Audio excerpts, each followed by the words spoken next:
TN Maharashtra news channel.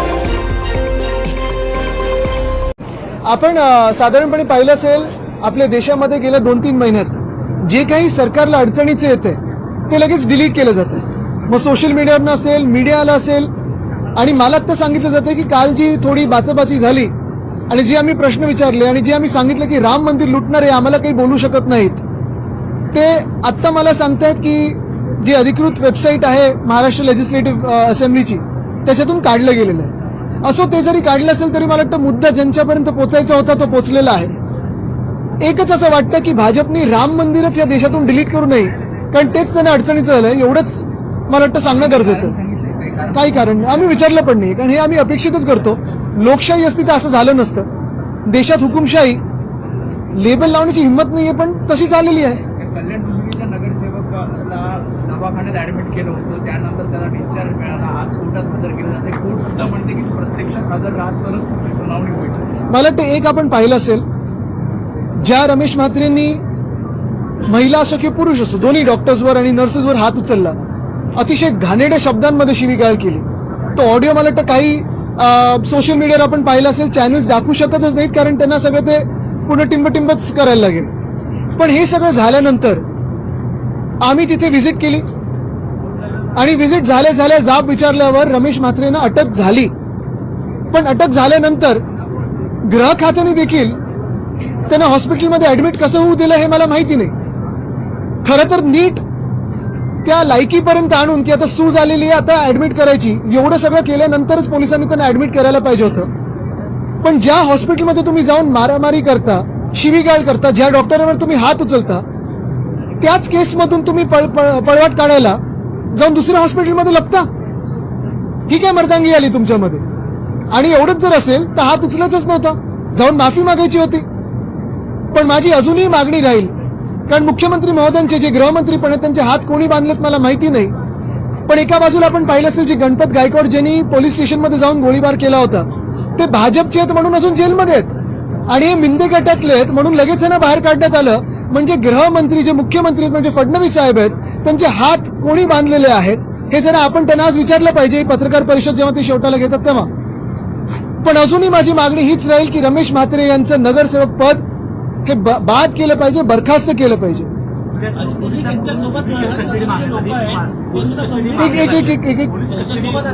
एक या बाजूला एक बाजूला अध्यक्ष असं करत नाही तर आम्ही करतो।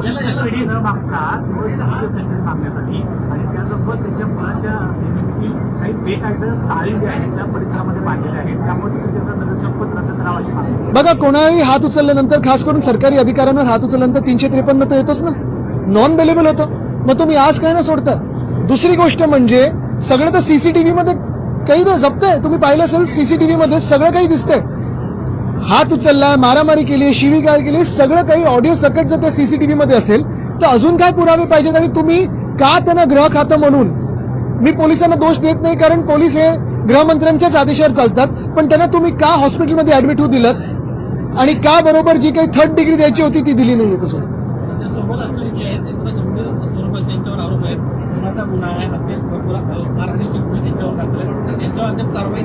यांच्यावर कारवाई अजून झाली नाही, कारण हे तिकडचे जे स्थानिक खासदार आहेत त्यांच्या जवळचे आहेत। आता जे मुख्यमंत्री बोलतात भाडेके वगैरे काय काय, ते मी बोलणार नाही, पण तसेच आहेत, समजून घ्या।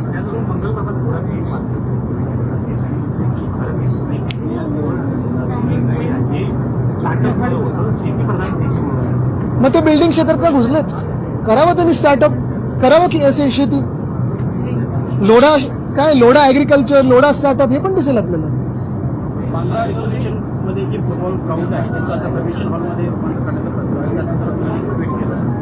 आम्ही याच्यावर विरोध केलेला आहे, आंदोलन होत आहेत, आणि मी फक्त देशभरात नाही तर जगभरात सगळ्या फुटबॉलर्सना सांगत आहे की तुम्ही हे ग्राउंड वाचवायला पुढे आलं पाहिजे। जेव्हा मी आता तुम्ही पाहिलं असेल मुंबई फुटबॉलचा अध्यक्ष आहे, गेल्या 10 वर्षामध्ये आम्ही अंधेरी स्पोर्ट्स कॉम्प्लेक्समध्ये, जेव्हा आम्ही मुंबई महानगरपालिकेत सत्तेत होतो, तिथे एक नॅचरल टर्फ फिफा लेवलचं आम्ही चांगलं फुटबॉलचं मैदान केलं होतं। तिथे आमचे 3rd division, 2nd division, 1st division, elite आणि देशातले देखील खेळपट्टू तिथे येऊन फुटबॉल खेळत होते। 64 वर्षानंतर आपल्या शहरामध्ये इंटरनॅशनल मॅच झाली होती, ह्याचा उल्लेख इंडियन फुटबॉल टीमने देखील अनेकदा केलेला आहे। सेंट झेवियर्सचं आमचं मैदान आहे ते देखील आता बीएमसी कडे प्रलंबित आहे, ते आम्हाला हस्तांतर होणं गरजेचं आहे। तिथे देखील माझ्या कानावर आहे, तिथे स्थानिक जे भाजपचे आमदार आहेत ढापायचा प्रयत्न करत आहेत कोळंबकर साहेब. आणि हे जे बँड्राचं फुटबॉल ग्राउंड आहे, Neville D'Souza football ground, Neville D'Souza जे आम्ही नाव दिलेलं आहे, नेव्हिल डिसूजा हे किती मोठे खेळाडू जागतिक पातळीवर आपल्या देशातून होते हे तुम्ही पहिलं थोडं वाचन केलं पाहिजे, समजून घेतलं पाहिजे. आणि दुसरी गोष्ट म्हणजे आता एकमेव हे मैदान उरलेलं आहे जे आर्टिफिशियल टर्फचं जिथे फुटबॉलपटू खेळत असतात. आपण आता फिफाचं हे वर्ल्ड कप सुरू तेव्हा विचार करतो अरे भारत कधी खेळणार. काही काही देश तर असे आहेत की बँड्रा मतदारसंघापेक्षा कमी लोकसंख्या असलेले देश तिथे खेळतात वर्ल्ड कप. पण आपल्याला कधी संधी मिळणार. आणि संधी ह्याचमुळे मिळत नाहीये कारण जे फुटबॉल ग्राउंड आहेत ते हे सरकार ढापायचा प्रयत्न करते. 1979 साली कधीतरी भाजपचं तिथे कन्व्हेन्शन झालं होतं आणि म्हणून आता मुख्यमंत्रींच्या मनात आलेलं आहे की हेच ग्राउंड घ्यायचं, कन्व्हेन्शन सेंटर बांधायचं. एक तर बाजूला लीलावती हॉस्पिटल आहे, गल्ली छोटी आहे, ट्रॅफिक वाढणार आहे. विंग्स म्हणून एक आहे त्याचा घोटाळा आहे, तो मी वेगळा काढणारच आहे कारण ते ग्राउंड देखील ढापलेलं आहे, एका संस्थेने ढापलेलं आहे, त्याच्यावर चार्ज लावला जातो जे फुकट असायला पाहिजे, मोफत असायला पाहिजे. पण हे सगळं झाल्यानंतर त्या ग्राउंडला जे कन्व्हेन्शन सेंटरला भाजपच्या नेत्याचं नाव द्यायचं.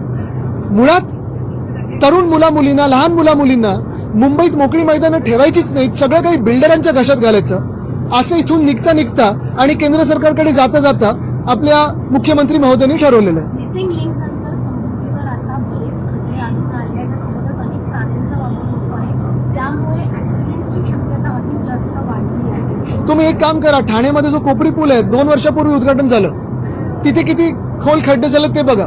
समृद्धी महामार्ग 50 फूट तरी मला सपाट आहे का सांगा जाऊन.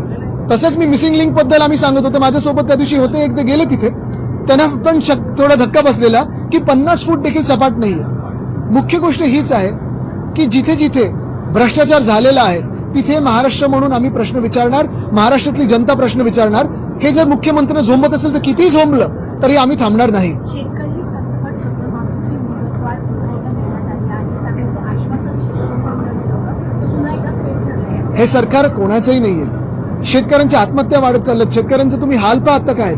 तरी देखील सरकार मजा मस्ती करते.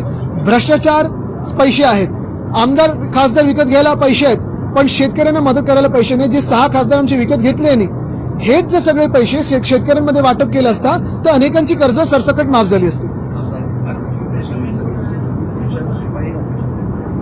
विरोधी पक्षाची एवढी भीती आहे की एक दिवस पण यांना विरोधी पक्ष नेता कोणाला अपॉइंट करता येत नाही.